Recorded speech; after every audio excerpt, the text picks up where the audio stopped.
Welcome to the Slop Farm. Enjoy the video. In this video, I will show you how to make homemade popping jelly. We'll explore the exciting world of spherification to create those delightful bursting pearls you love.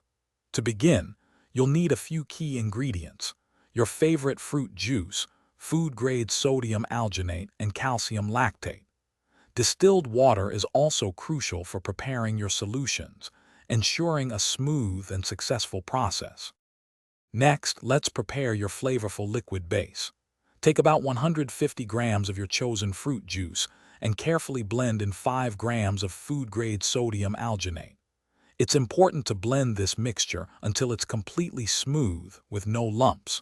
Once blended, cover the mixture and refrigerate it for at least 2 hours.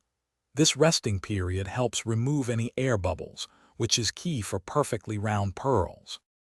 Now for the magic of spherification. In a separate bowl, dissolve 6 grams of calcium lactate into 1 liter of distilled water. This creates your setting bath. Using a dropper or a 1/4 teaspoon measuring spoon, gently release drops of your chilled fruit juice mixture into the calcium lactate solution. Watch as they instantly form into beautiful, bursting pearls. Let them sit in the bath for approximately 2 minutes to fully set their outer membrane. Once your popping pearls have set, carefully remove them from the calcium bath using a slotted spoon. Transfer them to a bowl of clean, fresh water, about 2 cups, and rinse them gently. This step removes any excess calcium solution.